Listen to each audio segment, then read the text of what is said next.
या पूर्वीच्या लेक्चर मध्ये आपण कॅन आणि कुड शिकलो, बरोबर आहे. त्याच्याच बरोबर आता मे आणि माइट शिकायचं आणि त्याच्यानंतर कॅन, कुड, मे आणि माइट ह्याच्यावरती कशा प्रकारचे प्रश्न पडत असतात ते आपण बघूया. तर कॅन आणि कुड आणि मे आणि माइट यांचा उपयोग परमिशन देण्यासाठी किंवा एखाद्याकडनं परमिशन मागण्यासाठी, रिक्वेस्ट करण्यासाठी अशा वेगवेगळ्या प्रकारे होत असतो.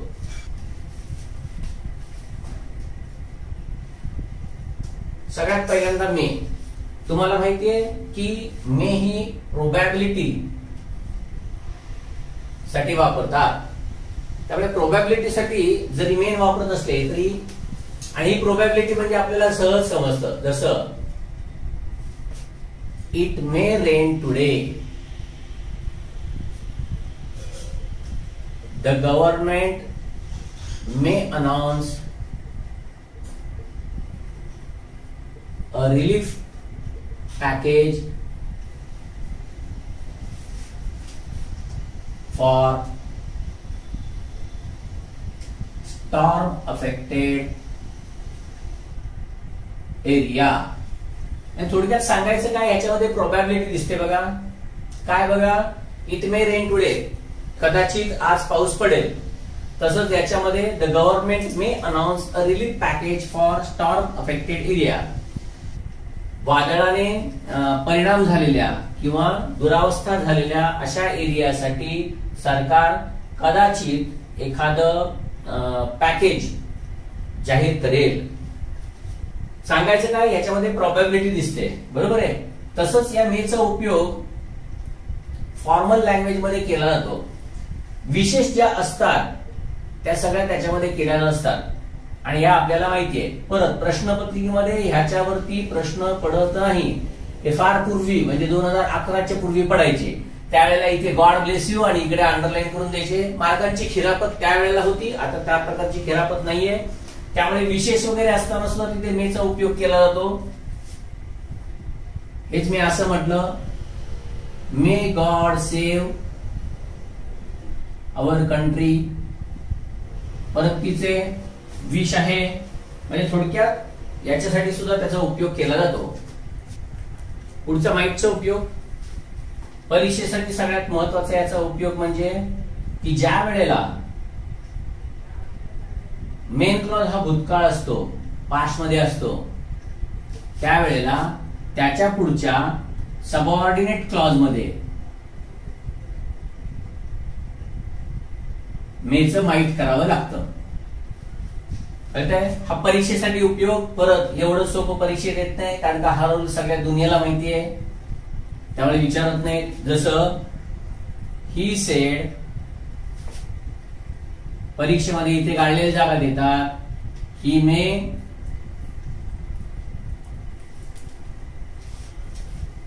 Go to Mumbai today. परत सोपं एकदम. सेड असल्यामुळे इथे फक्त माइटच येणार, दुसरं काही इथे येऊ शकत नाही. म्हणजे इथे तुम्हाला पर्याय दिलेले असतील, मे, माइट, शुड आणि मस्ट. थोडक्यात पास्ट मध्ये आहे म्हणून इथे याचाच उपयोग केला जाईल. तर असे हे मे आणि माइट वरचे सगळ्यात सोपे प्रकार आहेत, पण हे परीक्षेमध्ये येणार नाहीत. दुसरं आता परीक्षेसाठी काय महत्वाचं आहे ते बघूया. माइट मध्ये सुद्धा अजून एक महत्वाचं म्हणजे व्हेरी हंबल अशी जी रिक्वेस्ट किंवा परमिशन मागितली जात असते ती नेहमी माइटनीच होत असते. ती कशी आहे तीही आपण बघूया. आता परीक्षेसाठी दुसरं सगळ्यात महत्वाचं काय आहे ते लक्षात ठेवा. कॅन, कुड, मे आणि माइट. आणि दुसरं एक मुद्दा म्हणून शॅल पण देतो. बर, शॅलचा उपयोग हा फक्त आय आणि वी साठीच केला जातो. बाकी इथे कशाचाही उपयोग होऊ शकतो. बर, दुसरं कॅनचा उपयोग कधी करतात तर प्रश्नार्थक वाक्यामध्ये किंवा परमिशन देत असताना कॅनचा उपयोग कशासाठी केला जातो तर त्याला म्हणतात इन्फॉर्मल लँग्वेज म्हणजे काय, आपले मित्र, आपले मैत्रिणी, आपले नातेवाईक, आपले ओळखीचे घनिष्ठ संबंध असलेले अशा जेवढ्या म्हणून काही व्यक्ती आहेत, त्या व्यक्तींसाठी ज्या वेळेला परमिशन किंवा त्या व्यक्तींकडून ज्या वेळेला परमिशन मागितली जाते त्यावेळेला तिकडे कॅनचा उपयोग केला जातो. कुडचा उपयोग हा अतिशय ज्याला पोलाईट किंवा सभ्य लोकांची भाषा, पोलाईट लँग्वेज मध्ये कुडचा उपयोग केला जातो. याच पोलाईट लँग्वेज मध्ये वुडचा पण उपयोग केला जात असतो. तर कुडचा उपयोग हा पोलाईट लँग्वेज मध्ये केला जातो. मेचा उपयोग आहे त्याला म्हणतात फॉर्मल लँग्वेज किंवा ऑफिशियल लँग्वेज. थोडक्यात औपचारिक, अनौपचारिक आणि सभ्य भाषा. तर फॉर्मल लँग्वेज मध्ये किंवा ऑफिशियल लँग्वेज मध्ये मेचा उपयोग करतात. माईटचा उपयोग फॉर्मल लँग्वेज तर असतेच, पण ती ज्यावेळी तुम्ही एखाद्या वरच्या ऑथॉरिटी बरोबर बोलत असता, खूप मोठी ऑथॉरिटी, त्याची परमिशन ज्यावेळी तुम्हाला घ्यायची असेल त्यावेळेला त्या ऑथॉरिटीला तुम्हाला व्हेरी हंबली त्याला प्रश्न विचारायचे असतात, त्याच्याकडनं परमिशन घ्यायची असते. आणि अशी ज्या वेळेला परमिशन ज्या वेळेला खूप मोठ्या ऑथॉरिटी कडून घ्यायची असते त्यावेळी तिथे माईट वापरलं जातं. शाल हे अर्थात कशासाठी वापरलं जातं, पण शाल हे मोस्टली परीक्षेमध्ये जे येतं ते फक्त आय आणि बी साठी येतं. म्हणजे इथे जर असं म्हटलं, shall we watch a movie today, आज आपण पिक्चर बघूया का, चित्रपट पाहूया का, याच्यासाठी आहे. कॅनचा उपयोग इन्फॉर्मल लँग्वेज मध्ये आहे, म्हणजेच कॅन आय गो असंही म्हणता येऊ शकतं आणि मे मध्ये मे आय गो असं पण म्हणता येऊ शकतं. कॅन आय कम इन असं पण म्हणता येऊ शकतं आणि मे आय कम इन असं पण म्हणता येऊ शकतं. फक्त ह्यांचा उपयोग कुठे होतो तर ते सांगितलं इन्फॉर्मल लँग्वेज मध्ये. म्हणजे आपले मित्र, मैत्रीण, आप्त, इष्ट वगैरे जे सगळे नातेवाईक वगैरे जे कोण आहेत त्यांच्या बरोबर जर तुम्हाला बोलायचं असेल तर तिकडे कॅनचा उपयोग केला जातो. पण तेच ऑफिशियल लँग्वेज म्हणजे तुम्ही जिथे कामाला असाल तिथे म्हणा किंवा क्लासरूम मध्ये येत असताना बघा आपण मे आय कम इनच विचारतो, तिकडे कॅन आय कम इन कधी विचारलं जात नाही. आणि याचं कारण फक्त एवढंच आहे की तिथे काही फॉर्मॅलिटी, काही डेकोरम म्हणजे काही शिष्टाचार पाळावे लागतात. असे शिष्टाचार जिथे पाळले जात असतात ती फॉर्मल किंवा ऑफिशियल लँग्वेज असते. आणि या फॉर्मल आणि ऑफिशियल लँग्वेज मध्ये मात्र मेचा उपयोग केला जातो. तिसरं ऑथॉरिटी जी असते, याच्यावरती परीक्षेमध्ये 1984 पासून ते अलीकडे लेटेस्ट झालेल्या परीक्षांपर्यंत जर बघितलं तर फक्त एकच प्रश्न पडून गेलेला आहे. इतकं हे कमी प्रमाणात विचारलं जातं, परंतु काय माहित नाही विद्यार्थ्यांना जर माहित नाही शिकवलं तर असं वाटतं सर माहित नाही घेतलं, माहितचा काही उपयोगच नाही. मग अशी सांगितलं तसं की मेन क्लॉज मध्ये जर सिंपल पास्ट असेल तर पुढच्या सबऑर्डिनेट क्लॉज मध्ये मेच्या ऐवजी माईट वापरलं जात असतं. आणि दुसरा माईटचा उपयोग हा व्हेरी हंबली परमिशन ज्या वेळेला घ्यायची असते त्यावेळेला. म्हणजे उद्या समजा कोर्टामध्ये एखादा साक्षीदार आहे आणि तो जजला काही विचारत असेल किंवा जजला काही सांगत असेल तर तो असं म्हणेल, if you permit me might I throw light on this matter. म्हणजे तो विटनेस आहे किंवा उद्या समजा वकील आहे तर तो वकील ज्या जजशी बोलेल त्यावेळी तो म्हणेल की मी या समस्येवरती किंवा या प्रकरणावरती मी काही थोडा प्रकाश टाकू का. म्हणजे तो व्हेरी हंबली परमिशन घेतोय.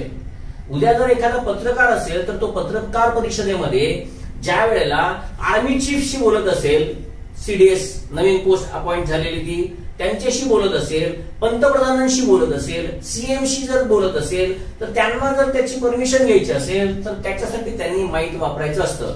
जसं माईट आय आस्क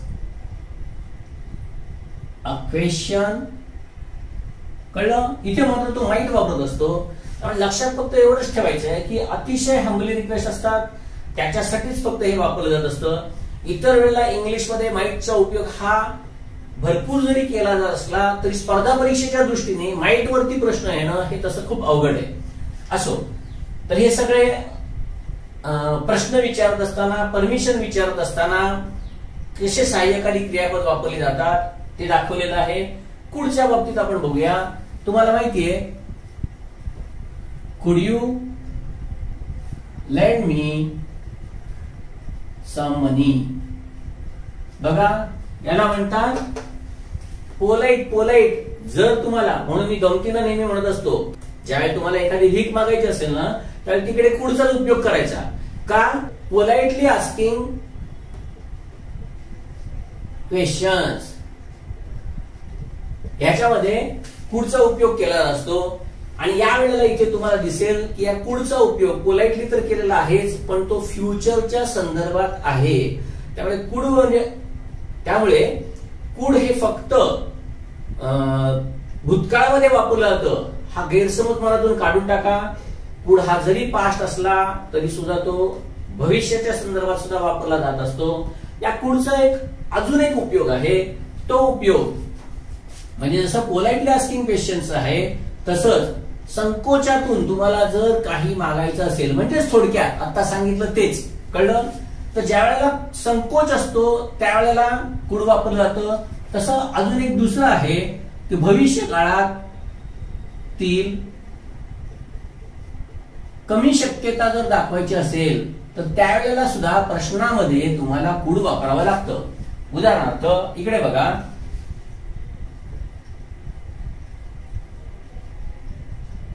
कुड यू हेल्प मी, असं ज्या वेळेला मी म्हणतो, मे आय हेल्प यू असं म्हणतो, या दोघांच्या मध्ये आता फरक काय झालाय तो बघा. जसं बघा, कुड यू हेल्प मी म्हणजे मी समोरच्या व्यक्तीला मदतीची याचना करतोय, कळलं का? आणि मला असं वाटत नाही की तो मला मदत करेल, त्यावेळेला मी अशा प्रकारची वाक्य वापरत असतो. आणि मे आय हेल्प यू ही ऑफिशियल लँग्वेज आहे. म्हणजे तुम्ही बघितलं असेल की एखाद्या हॉटेलमध्ये किंवा एखाद्या खूप मोठ्या चांगल्या ऑर्गनायझेशन मध्ये रिसेप्शन असतं, त्या रिसेप्शनच्या मागे तिकडे एक पाटी असते, मे आय हेल्प यू. तर तो हा प्रकार आहे. अजून बघा, हीच कमी शक्यता दाखवायची असेल तर बघा, कुड a witness identify the suspect. म्हणजे थोडक्यात काय की साक्षीदार त्या संशयिताला ओळखू शकेल का? बघा इकडे काय म्हणतोय मी, शकेल का. हे का शकेल का? म्हणजे तो जो सस्पेक्ट आहे किंवा संशयित आहे, गुन्ह्याचा संशयित जो कोण आहे, तो ओळखता येणं कठीण आहे, कारण का त्यावेळेला अंधार असेल किंवा काय वाटेल ते असेल. आणि त्यामुळे तो विटनेस जो आहे, साक्षीदार आहे, त्याला ते ओळखता येईल का नाही याच्याबद्दल मला शंका वाटते. अजून बघा, how could he identify us in so much crowd. म्हणजे एवढ्या गर्दीमध्ये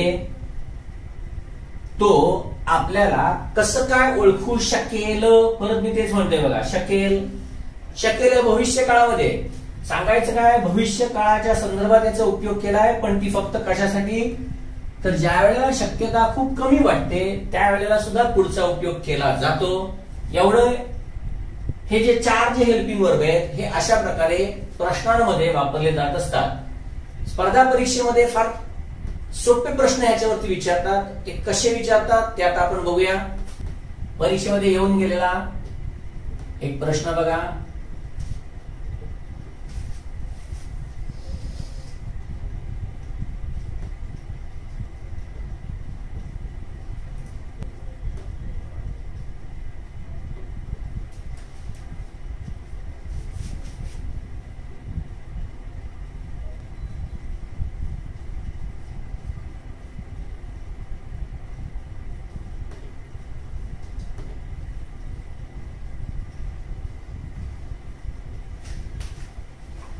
I want to watch the news. आणि इकडे मग असं दिलं गेलं होतं, कॅन, कुड, मे, माइट. थोडक्यात आई ज्या अर्थी बोलतेय त्या अर्थी ती घरातल्या कुठल्या तरी मुलाशी किंवा मुलीशी बोलतेय. अर्थात पाहिजे फक्त कॅन. इन्फॉर्मल लँग्वेज आहे. दुसरं अजून परीक्षेमध्ये कसं येऊन गेलं ते बघा. खूप सोपं आहे. याच्याशी मे येणार, हेल्प मी आहे त्यामुळे कुड येणार, शॅल आहे, वी येणार. कळतंय? इतके सोपे सोपे प्रश्न स्पर्धा परीक्षेमध्ये पडत असतात.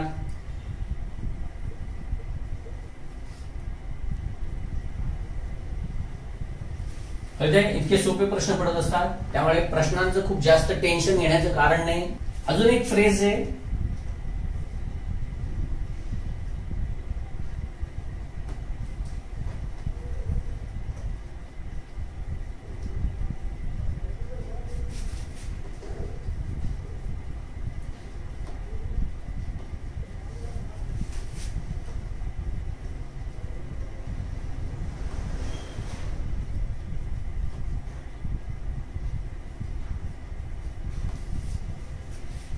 I buy some of your time.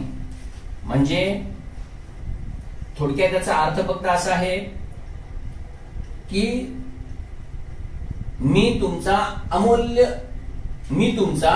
वेळ घेऊ का. इथे बघा फ्रेज काय वापरले बघा. तुमच्या वेळेचा अमूल्य वेळ, काही भाग तुम्ही मला द्याल का. का ज्या वेळेला एखादी मोठी व्यक्ती असते की तिचा प्रत्येक म्हणजे तिचा वेळ हा अमूल्य असतो त्यावेळेला ही अशी फ्रेज वापरली जाते. आणि त्यावेळेला तिकडे मात्र फक्त मे येतं. तर हे झाले कॅन, कुड, मे, माइट याच्यावरती विचारले जाणारे प्रश्न. शुड बघूया आता. शुड आणि must.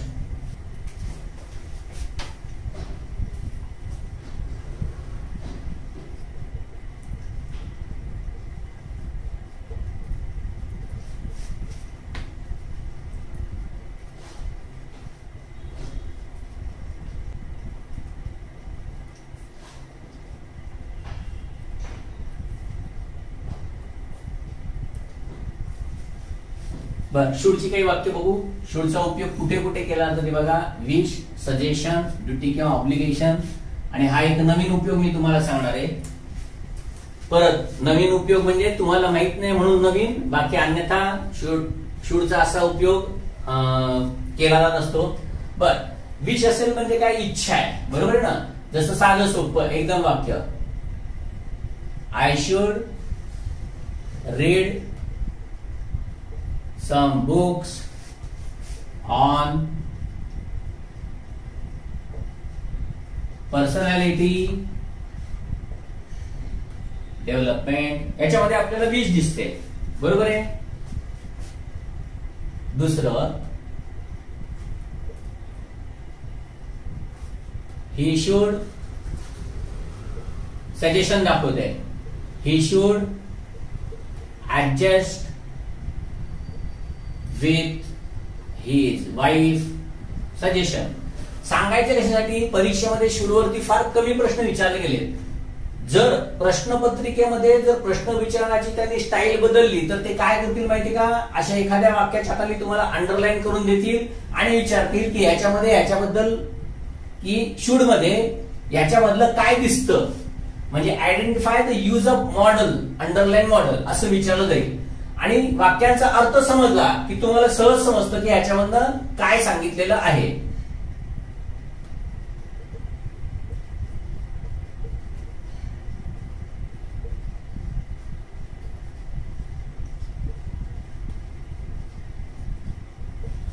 Children should obey their teachers. काय दिसतंय, ड्युटी नाही तर ऑब्लिगेशन दिसतंय, बरोबर ना. हेच मी म्हटलं. याच्यामध्ये तुम्हाला असं दिलं, वी कॅन, कुड, शुड आणि मस्ट.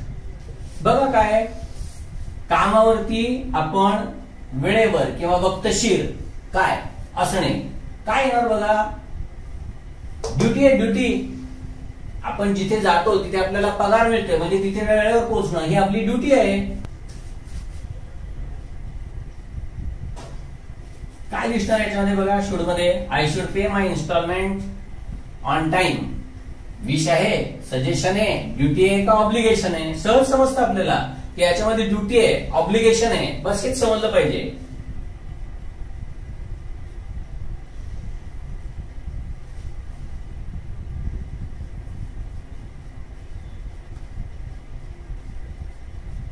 बघा काय, दे शुड वर्क ऑनेस्टली, त्यांनी प्रामाणिकपणे काम केलं पाहिजे, लगेच समजतं. सजेशन आहे,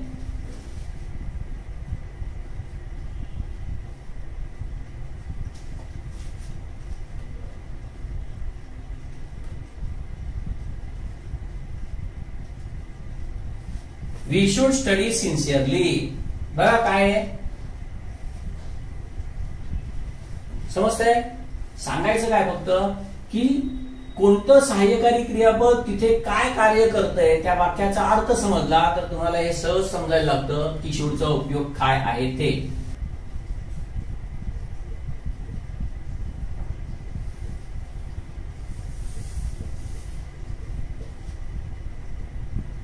आपण आपल्या शेजाऱ्यांवर प्रेम केलं पाहिजे, काय नाही, शुड. कळतंय? म्हणजे इतक्या सोप्या प्रकारे प्रश्न येतात, त्यामुळे शुड हे समजायला खूप सोपं आहे. सगळ्यात प्रॉब्लेम जो आहे तो कुठे आहे तो बघा, शुड सारखंच ऑट पण आहे, OUGHT, आणि याच्या पुढे असतं ऑट टू. हे जे ऑट टू आहे याचा उपयोग पण कशासाठी केला जातो, एकतर सजेशन साठी पण केला जातो, पण परीक्षेच्या दृष्टीने याचा सगळ्यात जास्त उपयोग होतो शुड मध्ये सोशल ड्युटी किंवा सोशल ऑब्लिगेशन दाखवलं जात असतं, तर ह्याच्यामध्ये मात्र मॉरल ड्युटी किंवा मॉरल ऑब्लिगेशन दाखवायचं असतं. त्यामुळे या दोघांमधला हा जो फरक आहे ना तो फक्त समजायला लागतो. पण याच्यासाठी सुद्धा मी तुम्हाला एकदम सोपी आयडिया सांगतो की ज्या वेळेला शुड आणि ऑट टू हे असं एकत्र दिलं जात असतं परीक्षेमध्ये, स्पर्धा परीक्षेमध्ये, म्हणजे ज्या वेळेला वाक्यामध्ये दिलं जात असतं त्यावेळी ते फक्त एवढ्याच एका कारणासाठी दिलं जात असतं की तुम्हाला सोशल ड्युटी आणि मॉरल ड्युटी या दोघांच्या मधला फरक समजतोय का. आणि तो समजून घेण्यासाठी बघा इकडे काय माहितीये का, सामाजिक कर्तव्य आहे, आणि इकडे आहे ना ते नैतिक कर्तव्य आहे किंवा नैतिक बंधन आहे. कारण हा नैतिक कर्तव्य आणि नैतिक बंधन आणि सामाजिक कर्तव्य आणि सामाजिक बंधन या दोघांच्या मधला फरक जर तुम्हाला समजला तर मात्र हे अतिशय सोपं जातं. स्पर्धा परीक्षेमध्ये आतापर्यंत शुड आणि ऑट म्हणजे शुड आणि ऑट टू याच्यावरची जी काही वाक्य पडली होती त्याच्यामध्ये ऑट टूच कायम उत्तर बरोबर आलेलं आहे. आणि याचं कारण का, तर तुम्हाला हा फरक समजावा म्हणून विचारताय, आणि मग मॉरल ड्युटी आणि सोशल ड्युटी या दोघांच्या मधला फरक तुम्हाला कन्फ्युज व्हायला लागतो, म्हणून हे फक्त सांगितलं जातं. जसं बघा मी मराठीमध्ये काही मुद्दामून उदाहरण देतो म्हणजे तुम्हाला आपोआप समजेल. जसं बघा आपण कामावरती वेळेवर गेलं पाहिजे, ही आपली सोशल ड्युटी आहे, कळते. रस्त्यावरती घाण करू नये ही आपली सोशल ड्युटी आहे, रस्त्यावरती थुंकू नये, रस्त्यावरती घाण करू नये ही आपली सोशल ड्युटी आहे. आपण आपल्या देशाची सेवा केली पाहिजे कारण का आपण त्या देशाचं काही देणं लागतो, सोशल ड्युटी आहे, कळते. पण आता मॉरल ड्युटीकडे जायचं असेल तर बघा मॉरल ड्युटी म्हणजे संपूर्ण जगामध्ये नैतिक दृष्ट्या सगळ्यांना ती बंधनं लागू असतात. जसं आपण कोणाला फसवू नये किंवा तुम्ही कोणाला फसवू नये, बघा काय येते समजतंय, ऑट टू आलं पाहिजे त्याच्यामध्ये, समजतंय. म्हणजे त्याच्यामध्ये ऑट टू येणार आहे की वी ऑट नॉट टू चीट अदर्स. हेच समजा असं म्हटलं आपण ऐतिहासिक स्मारकांच्या ठिकाणी आपलं नाव कोरता कामा नये. बघा ऐतिहासिक ठिकाणी जर आपण गेलो, आपण म्हणजे तुम्ही कदाचित करत नसाल, पण जर तिकडे गेलो तर तिकडे लिहून ठेवतात काय, मनोज लव सविता. म्हणजे काय हा अजरामर झाला का ताजमहाल बांधलाय तरी तिकडे ते लिहून. म्हणजे थोडक्यात सांगायचं काय, मोरल प्रिन्सिपल काय सांगत असतं हे समजलं पाहिजे आणि त्याच्यावरनं हे सगळं ओळखलं जात असतं.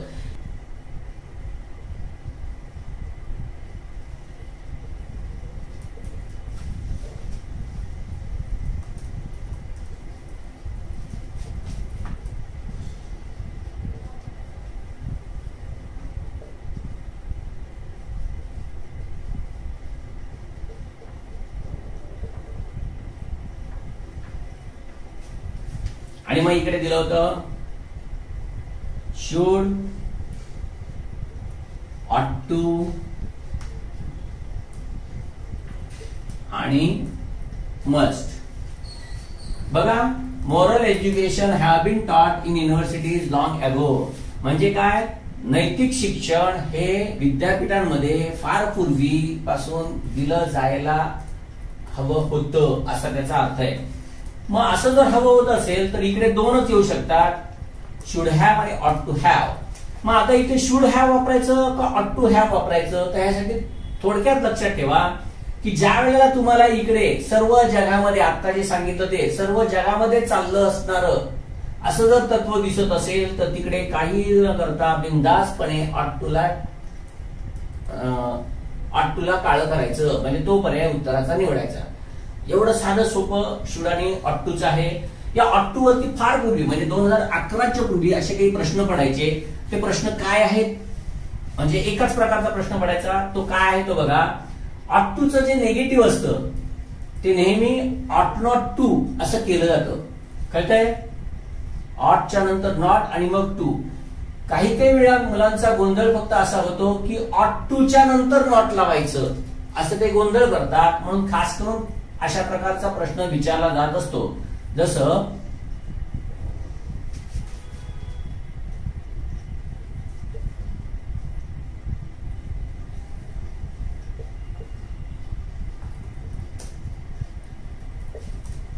आणि जर इकडे दिलं ought not to, cannot, are not, allowed to,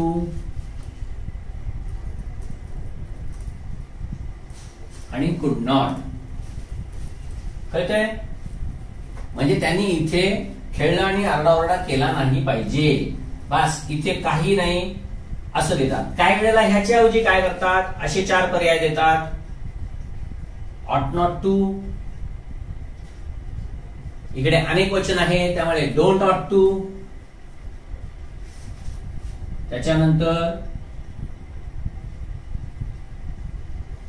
ऑट टू नॉट आणि नॉट ऑट टू.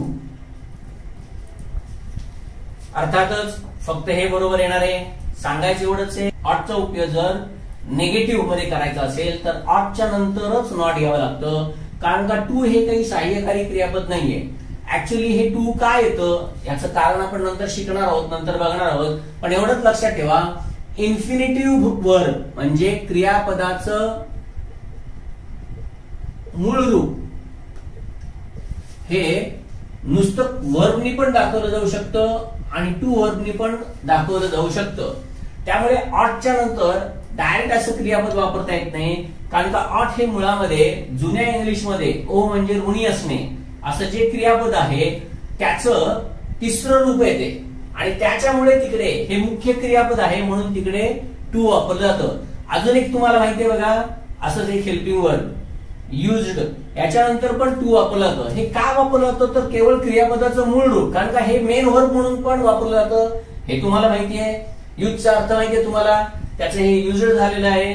मग हे जर एक मुख्य क्रियापद आहे तर त्याच्यानंतर डायरेक्ट कधी दुसरं क्रियापद लागत नसतं, म्हणून ते टू वापरावं लागतं. त्यामुळे टू हे क्रियापद नाहीये, हे दोन्ही मिळून हेल्पिंग वर्ब आहेत, दिसत आहेत, पण ऍक्च्युअली हे वर्ब आहे आणि त्याच्यानंतर हे आणि हे मिळून हेल्पिंग वर्ब तयार झाले, म्हणून ते नॉट इकडे वापरत असतात, बाकी काही नाही. तर हा ऑटचा असा येणारा एक नियम आहे. फ्युचर इव्हेंट बद्दल सुद्धा सांगता येतं. जसं बघा, inflation ought to come down soon. Inflation म्हणजे महागाई किंवा चलनवाढ, चलन फुगवटा तुम्ही जे म्हणता ते लवकर कमी झालं पाहिजे, उतरलं पाहिजे, हेच मी म्हटलं. The government ought to increase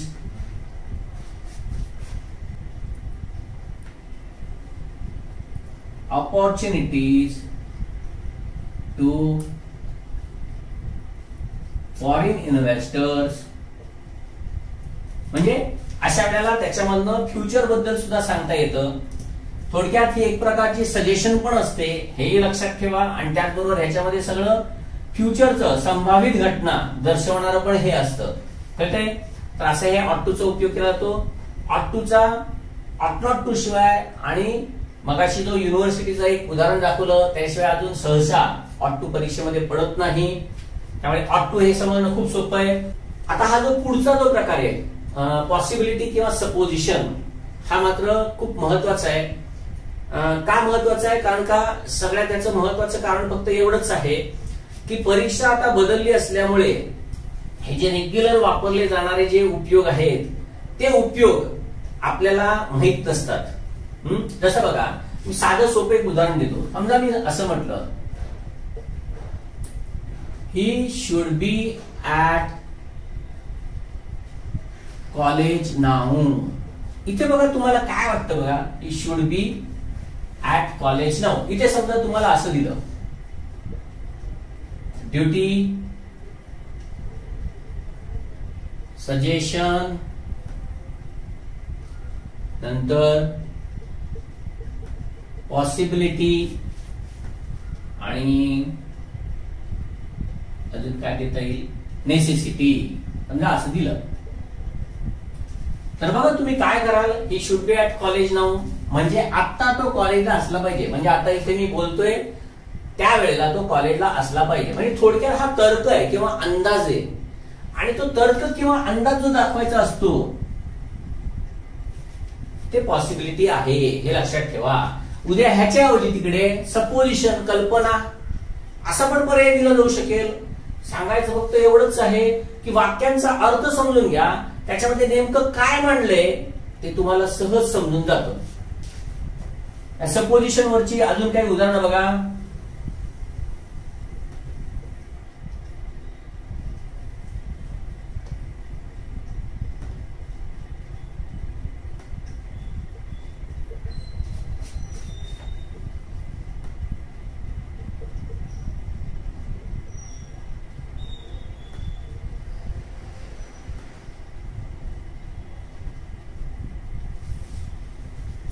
बघा वाक्याचा अर्थ काय होतो.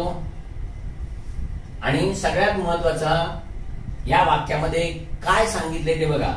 हे शुड का पहिलं आले माहितीये का? हे वाक्य खरं असं आहे, if it should start raining. आपल्याला कंडिशनल क्लॉजचा एवढाच रूल माहितीये की इफच्या नंतर एक तर प्रेझेंट पाहिजे, नाहीतर पास्ट पाहिजे, नाहीतर परफेक्ट पास्ट पाहिजे. बस एवढे तीनच रूल आपल्याला माहिती आहेत. म्हणून मी हे मुद्दामून तुम्हाला दिलेलं आहे की हे आता परीक्षेत कदाचित येऊ शकेल. कारण का अलीकडे झालेल्या राज्यसेवेच्या परीक्षेमध्ये इफच्या नंतर वुड वापरलं गेलंय आणि तो नियम परीक्षेमध्ये येऊन गेला.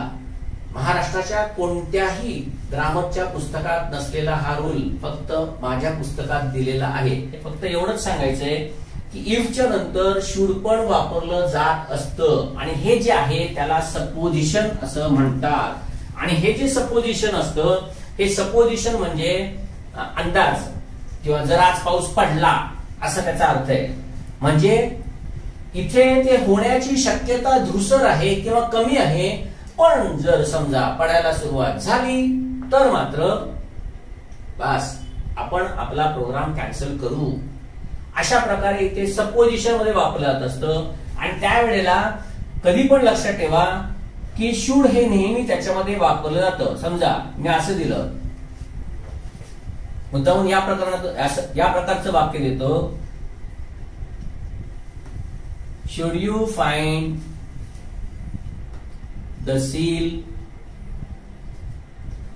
ब्रोकन, don't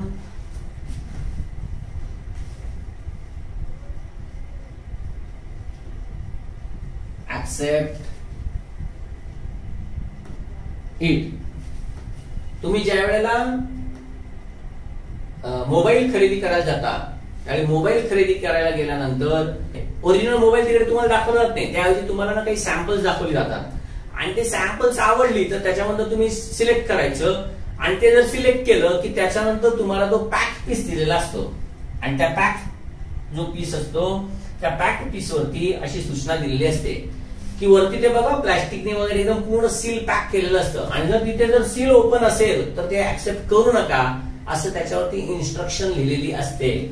म्हणजे असं होणंच शक्य नाही की त्याचं सील काढलेलं असेल, पण जर दिसलंच काढलेलं यालाच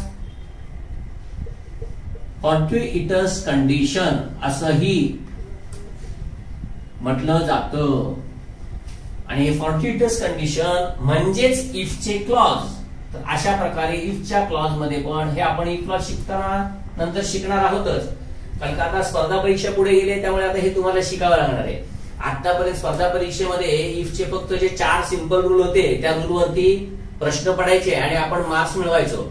म्हणून तर यावेळेला राज्यसभेमध्ये इफच्या नंतर वुडचं वाक्य आलं, म्हणजे इफच्या नंतर तिकडे वुड घेतलं असं वाक्य येऊन गेलं. तसंच हळूहळू हे पण येईल तुम्हाला, इफच्या नंतर शुड. आणि परत जे दुनियाला माहित नाही ते तुम्हाला माहित जर झालं तर लक्षात ठेवा तुम्हाला त्याच्यामध्ये 1 मार्क नक्की मिळेल, इतरांना मिळणार नाही. कळलं? तर अशा प्रकारे शूडचा हा उपयोग असतो. त्याच्यामध्ये प्रत्येकामध्ये तुम्हाला हेच समजलं पाहिजे की त्या वाक्यांमधून काय दाखवलं जातंय आणि ते जे दाखवलं जात असतं त्याच्यावरूनच तुम्हाला समजतं की त्या वाक्यामध्ये नेमकं काय सांगायचं आहे. तर हे झालंय शूड. आता बघूया मस्टचे उपयोग. आता मस्ट मध्ये काय असतं बघा. शूड मध्ये नुसती विश होती, याच्यामध्ये ती स्ट्रॉंग विश असते किंवा ज्याला डिझायर असं पण म्हटलं जातं. त्याच्यामध्ये इथे ही विश ही अतिशय स्ट्रॉंग होत असते. याच्यानंतर नेसेसिटी, त्याच्यानंतर इम्पॉर्टन्स, कंपल्शन पण कधी कधी त्याच्यामध्ये असतं. अर्थात ते कंपल्शन असतं म्हणजे ती ऑर्डर असते. कंपल्शन नंतर स्ट्रॉंग ऑब्लिगेशन आणि परत याच्यामध्ये पण सपोजिशन. याच्यामध्ये मी मुद्दामून हा एक शब्द लिहितोय डिडक्शन. आणि हा डिडक्शन किंवा सपोजिशन याच्यावरती राज्यसेवेमध्येच एक प्रश्न पडून गेला.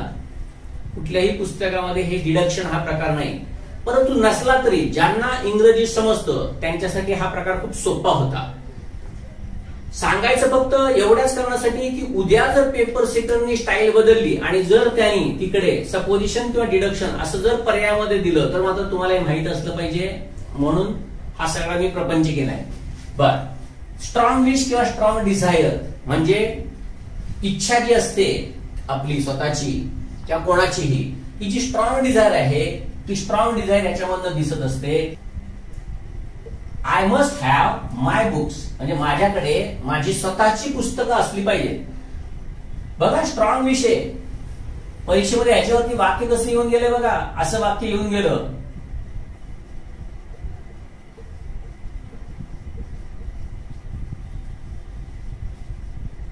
एका परीक्षेमध्ये वाक्य येऊन गेलं. त्यांनी काय केलं माहितीये का, याच्या खाली अंडरलाईन केलं आणि इकडे फक्त पर्याय देत असताना काय केलं बघा. ardent desire, necessity, obligation आणि पुढे इम्पॉर्टन्स.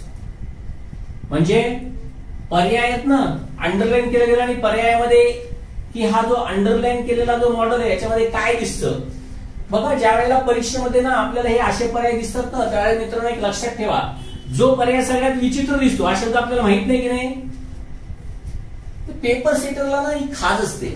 तो असं काहीतरी मुद्दाम अवघड देतो ना, समजून जायचं की तेच उत्तर असेल. परत असं नाहीये, वाक्याचा अर्थ समजला पाहिजे.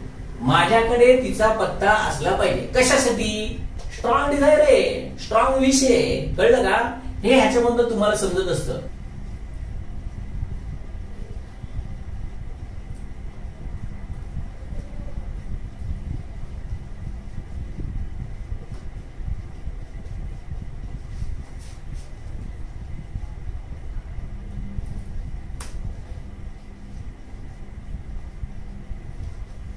बघा काय, we must increase patrolling at our borders.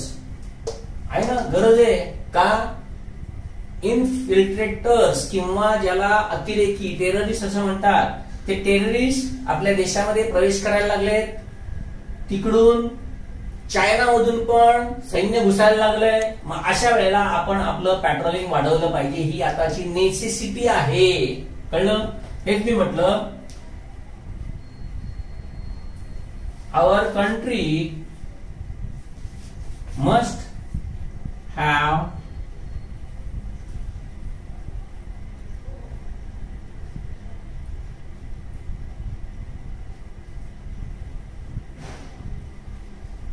The strong army. कशासाठी असली पाहिजे बघा स्ट्रॉंग आर्मी? नेसेसिटी आहे, गरज आहे, गरज, देशाची गरज आहे. कळलं?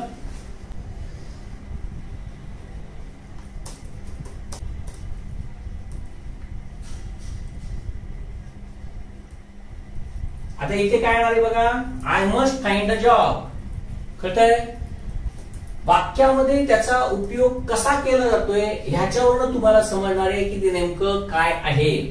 तर परीक्षेमध्ये हे अशा प्रकारचं वाक्य पडतं आणि त्याच्यामध्ये अंडरलाईन केलं जातं आणि अंडरलाईन करून तुम्हाला खाली पर्याय दिले जातात आणि त्या पर्यायामध्ये काय आहे ते ओळखायचं. कळलं? ओळखणं हे फक्त तुम्हाला त्या वाक्यांचा अर्थ समजणं ह्याच्यावरती अवलंबून आहे. हे अतिशय नीटपणे लक्षात ठेवा. पुढचं इम्पॉर्टन्स मध्ये बघू. इम्पॉर्टन्स मध्ये मात्र आतापर्यंत फक्त एकच वाक्य परीक्षेमध्ये येऊन गेले आणि ते पण तलाठीच्या परीक्षेमध्ये येऊन गेले एका. आणि त्याच्यामध्ये काय दिलं होतं बघा, असं वाक्य दिलं होतं,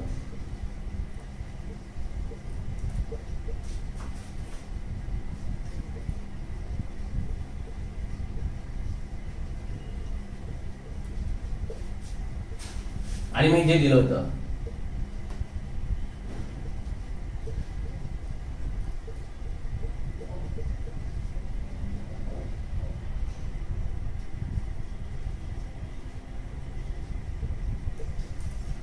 अजून परीक्षेमध्ये येऊन गेलेलं वाक्य बघा. त्याच्यामध्ये आता काय पाहिजे ते आता बघूया आपण.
ही परीक्षेमध्ये येऊन गेलेली काही वाक्य बघा.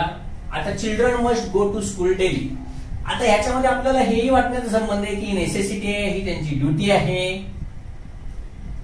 मग आता इम्पॉर्टन्स आहे, नेसेसिटी आहे का ड्युटी आहे, हे कसं ओळखायचं बघा. एक तर नेसेसिटी म्हणजे मुलांची ही नेसेसिटी आहे का, तर अजिबात नाही. कुठल्याही मुलाला असं कधीच वाटत नाही की बाबा मी शाळेत जावं. म्हणजे मला तरी वाटत नव्हतं, तुम्हालाही कदाचित वाटत असेल नसेल मला माहित नाही. पण कुठलाही मुलगा म्हटलं की त्याला खेळायची जास्त आवड असते, दंगा मस्ती करण्याचीच आवड असते. कुठल्याही मुलाला शाळेत जायला अजिबात आवडणार नाही. म्हणजे पण शाळेत जाणं हे त्याच्यासाठी अतिशय इम्पॉर्टंट आहे त्याच्या लाईफसाठी. म्हणून इकडे इम्पॉर्टन्स उत्तर आलं पाहिजे. कळतंय? म्हणजे मला सांगायचं एवढंच आहे, नेसेसिटी म्हणजे आपल्याला ती खरोखरच गरज आहे का हे आपल्याला समजलं पाहिजे. आणि इम्पॉर्टन्स असतं म्हणजे त्यांच्यासाठी ते महत्वाचं असतं. मग ही त्यांच्यासाठी गरज आहे का त्यांच्यासाठी हे महत्वाचं आहे हे आपल्याला समजलं तर अशा प्रकारे कितीही जरी कन्फ्युज जरी केलं असेल तरी सुद्धा आपल्याला उत्तर मिळतं. पुढचं बघा, company secretary must know labour laws. आणि ह्याच्यामध्ये परत परीक्षेमध्ये असे पर्याय दिले गेले. अर्थात बघा, कंपनी सेक्रेटरी म्हणजे CS माहिती तुम्हाला, एक प्रोफेशनल कोर्स आहे कॉमर्सचा. तर ह्याच्यामध्ये लेबर लॉज शिकवले जातात. म्हणजे ते शिकवले जातात म्हणजे कंपनी सेक्रेटरीला ते माहित असतात आणि ते माहित असल्यानंतरच तो पास होत असतो, नाहीतर तो पास होऊच शकत नाही. कळतंय? सांगायचं याच्यासाठीच आहे की कंपनी सेक्रेटरी मस्ट जर नो लेबर लॉज असं केलं तर ह्याच्यामधनं तुम्हाला नेसेसिटीच दिसणार आहे, दुसरं काही दिसणार नाही. पुढचं येऊन गेलेलं वाक्य असं, as it is the last day of the bill. Last दिवस आहे, मग इथे काय लास्ट दिवस आहे म्हटल्यानंतर मस्ट झालं पाहिजे. म्हणजे कॅन मे शुड मस्ट दिलं तर तुम्हाला याच्यामध्ये मस्ट दुसरा कुठला पर्याय तुम्ही वापरणारच नाही. थोडक्यात आहे खूप सोपं. नंतर राज्यसेवेमध्ये येऊन गेलं ते ह्याच्यावरती आहे बघा, ज्याला डिडक्शन किंवा अनुमान असं मराठीमध्ये म्हटलं जातं. ज्यावेळेला एखादा अनुमान किंवा तर्क किंवा अंदाज हा ज्या वेळेला खूप पक्का असतो त्यावेळेला तिकडे नेहमी मस्ट वापरलं जातं. I live near motorway. तुम्हाला माहितीये जसे एक्सप्रेस हायवे असतात तसं युरोपियन कंट्रीज मध्ये खूप मोठे मोठे असे हायवेज असतात, गावाच्या बाहेर, शहराच्या बाहेर. आणि त्या ठिकाणी सगळ्या इंडस्ट्रीज असतात आणि त्या इंडस्ट्रीज, त्याच्यानंतर काही वेअर हाऊसेस वगैरे वगैरे असं भरपूर असतं आणि त्याच्यावरती कंटिन्युअस ट्रॅफिक चालू असते. त्यामुळे त्या परिसरामध्ये राहणारे जी लोक आहेत त्यांना तो गाड्यांचा आवाज वगैरे भरपूर येत असतो. थोडक्यात मी मोटारवेच्या ठिकाणी राहतो असं जॉन म्हणतोय आणि इथे मग टॉम त्याला काय उत्तर देणार बघा की व्हेरी तो नॉइझी, म्हणजे खूप आवाज असलेलाच हे असला पाहिजे. तर मग आता इथे काय इट कॅन बी म्हणणार का तो, की ते मग हे असू शकतं, पॉसिबिलिटी आहे की खूप आवाज असण्याची, पॉसिबिलिटी नाही. कळलं का? तिथे मस्टच आलं पाहिजे. तर अशा विविध प्रकारे हे विचारत असतात. हे जर कंपल्शन किंवा ऑर्डर जर द्यायचं असेल तर मी काय म्हणेन बघा, you must lock the door after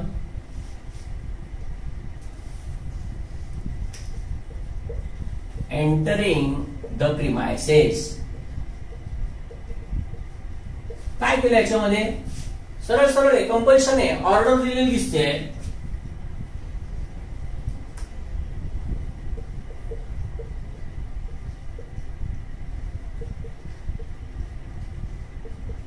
you must study sincerely. काय दिसते याच्यामध्ये? ऑर्डर दिलेली दिसते.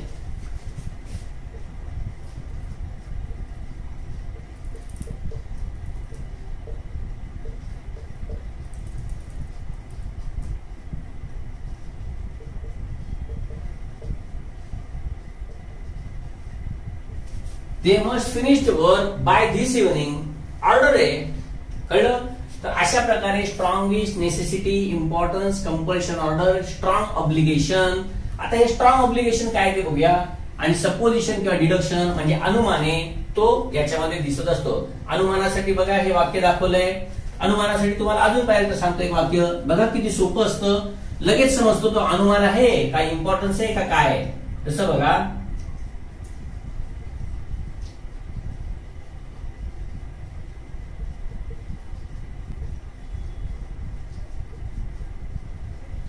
Your father must be at the office. मी आता इथे आहे आणि मी समोरच्या व्यक्तीला म्हणतोय की तुझे वडील आता ऑफिस मध्येच असले पाहिजेत. मी इथे बसून जर तिकडच्या ते त्यांच्या वडिलांच्या बाबतीत जर बोलत असेल तर हा माझा अनुमान आहे, तर्क आहे, अंदाज आहे. फक्त तो 100% मला बरोबर वाटतंय म्हणून मी मस्ट वापरतोय.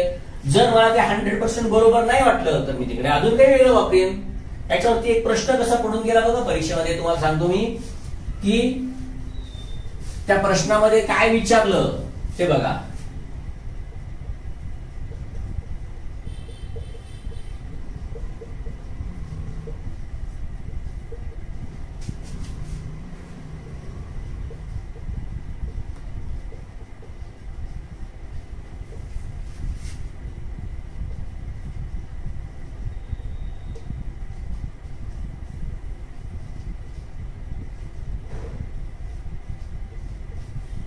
परीक्षेमध्ये असं विचारलं, the people following him be his followers. Followers म्हणजे अनुयायी.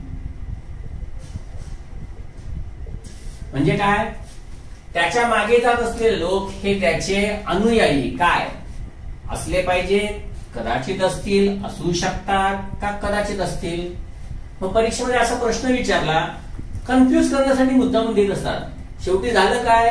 ह्याच्यामध्ये मे आणि माईट काही पण लागू शकतं, त्यामुळे आयोगाला हा प्रश्नच कॅन्सल करावा लागला.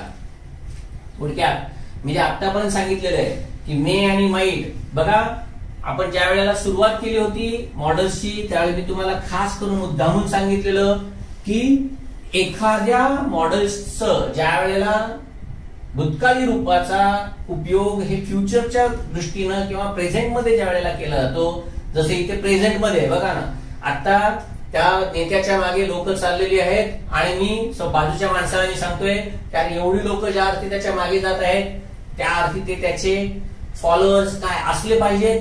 हो बरोबर आहे, असले पाहिजेत. मग सूड येणार आहे का? असले पाहिजेत म्हणजे असण्याची शक्यता आहे. मग ती किती आहे? 50% आहे का 25% आहे? असं बघा मी शिकवताना सांगितलेलं आहे. त्यापूर्वीचं लेक्चर जर तुम्ही बघितलं सुरुवातीला तर तुम्हाला ते दिसेल.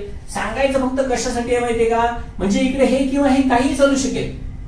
परीक्षक कधीतरी अशी गुगली टाकत असतात. आता ठीक आहे हा कॅन्सल झाला, पण उद्या समजा ह्याच्याऐवजी इकडे मस्ट सूड आणि मस्ट दिलं तर तुम्हाला हे पण वाटेल नाही ज्या अर्थी त्याच्या मागे जात आहेत म्हटल्यानंतर ते त्याचे फॉलोईंग्स असणार. म्हणजे ज्या अर्थी इतके लोक त्याच्या मागे जात आहेत त्या अर्थी ते फॉलोअर्सच असणार. असं काही नाही. आजकाल वडापाव वरती आणि चिकन बिर्याणीवरती सुद्धा अनुयायी मिळतात. त्यामुळे आपल्याला फक्त हे समजलं पाहिजे, विनोदाचा भाग सोडून दिला तर परीक्षक काय काय विचारतोय आणि त्याचं उत्तर कसं कसं येत असतं. कळते? आता स्ट्रॉंग ऑब्लिगेशन काय आहे मस्टचं तेवढं तुम्हाला दाखवतो, म्हणजे मस्ट संपेल. सुरुवातीला मी काही मराठीमध्ये उदाहरणं पण दिली होती. आता हे स्ट्रॉंग ऑब्लिगेशन काय आहे ते फक्त बघा. आता सांगितल्याप्रमाणे शूड मध्ये पण ऑब्लिगेशन आहे, ऑट टू मध्ये पण ऑब्लिगेशन आहे आणि मस्ट मध्ये पण ऑब्लिगेशन आहे. पण ह्याच्यातलं ऑब्लिगेशन आहे हे सगळ्यात स्ट्रॉंग ऑब्लिगेशन असतं. आता ते का असतं आणि कसं असतं ते बघा, म्हणजे तुम्हाला या ऑब्लिगेशन मधला फरक समजायला लागेल. इथे तुम्हाला मी सांगितलं की हे सोशल ऑब्लिगेशन असतं, इकडे सांगितलं हे मॉरल ऑब्लिगेशन असतं. म्हणजे नीतीने नैतिक दृष्ट्या ज्या वेळेला एखादं बंधन असतं त्यावेळेला ते ऑटूचं असतं. शूडचं जे बंधन असतं हे सोशल असतं, म्हणजे सामाजिक बंधन असतं. आता स्ट्रॉंग ऑब्लिगेशन हे काय ते बघा. म्हणजे शूड मध्ये एखादं ऑब्लिगेशन असेल तर ते करायला पाहिजे असं आपल्याला वाटतं, इथपर्यंत ठीक आहे. ह्याच्यामधलं असतं ते नीतीनं ते केलं पाहिजे. म्हणजे आपण जर नैतिक दृष्ट्या जर चांगले असू तर ते आपण करणारच, त्यामुळे ते ऑट टू असतं. पण मस्ट मधलं ऑब्लिगेशन हे असं असतं की ते तुमच्यावर बंधनकारक असतं आणि ते तुम्ही केलंच पाहिजे. ऑट टू मध्ये नाही केलं तरी चालतं. कळतंय? कारण का प्रत्येक नैतिक कर्तव्य ही आपण केलीच पाहिजेत असं काही नाही. म्हणजे उदाहरणार्थ कोणालाही लुबाडू नये. आता लुबाडू नये कोणालाही ठीक आहे, पण आता तुम्ही बघत असाल खासगी इस्पितळवाले लोकांना लुबाडतात.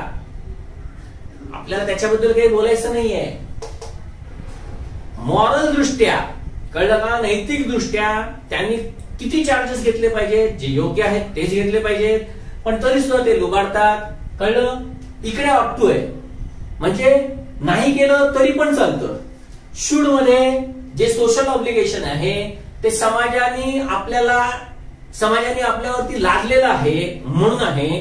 जसं बघा ऑफिसमध्ये वेळेवर गेलं पाहिजे कारण का ते पगार देत आहेत, त्यामुळे त्यांनी ते लादलेलं आहे आपल्यावरती.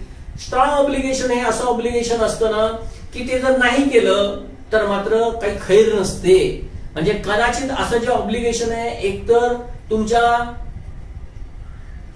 म्हणजे तुम्हाला काहीतरी इजा करेल किंवा तुम्हाला त्याच्यामधनं काहीतरी पनिशमेंट होईल. जसं बघा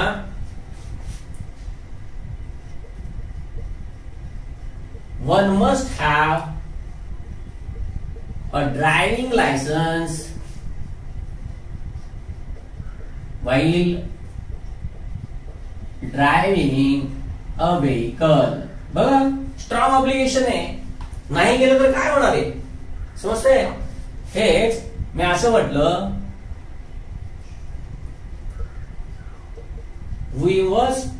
we must wear a helmet while driving motorcycle. हेच मी म्हटलं,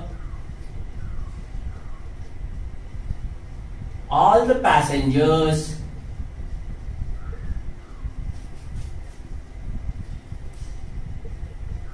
must wear seat belts.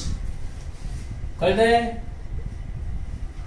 केलं पाहिजे अर्थात, भारतामध्ये फक्त करते, बाकी करतातच, पण सांगायचं एवढंच हे स्ट्रॉंग ऑब्लिगेशन आहे, कारण का नाही केलं उद्या तर तुमच्या जीवानिशी जाईल.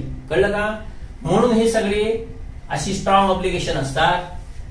मस्टचा दुसरा शेवटचा उपयोग आहे ज्याला प्रोहिबिशन असं म्हणतात.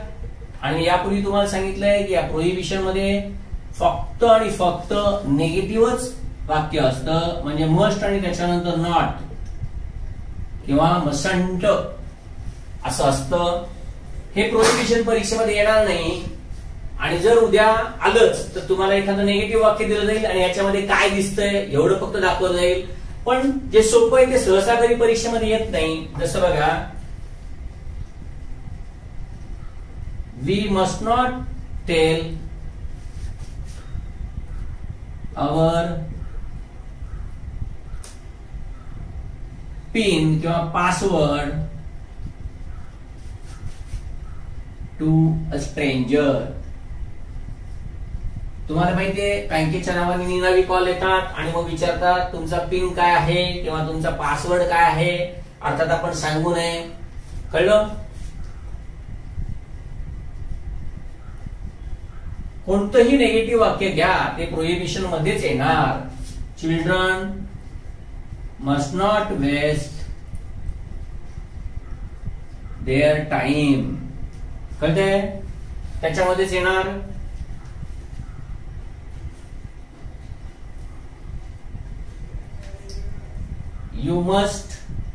You must not watch TV for a long time. हे झालं प्रोहिबिशन. म्हणजे मस्टचं वाक्य ज्या वेळेला निगेटिव्ह असतं त्यावेळेला त्याच्यामधून तुम्हाला प्रोहिबिशन दिसत असतं. असे हे मस्टचे विविध उपयोग आहेत, परीक्षेमध्ये येऊ शकतात किंवा येऊन पण गेलेले आहेत. तर हे सगळं आपल्याला माहिती असलं पाहिजे.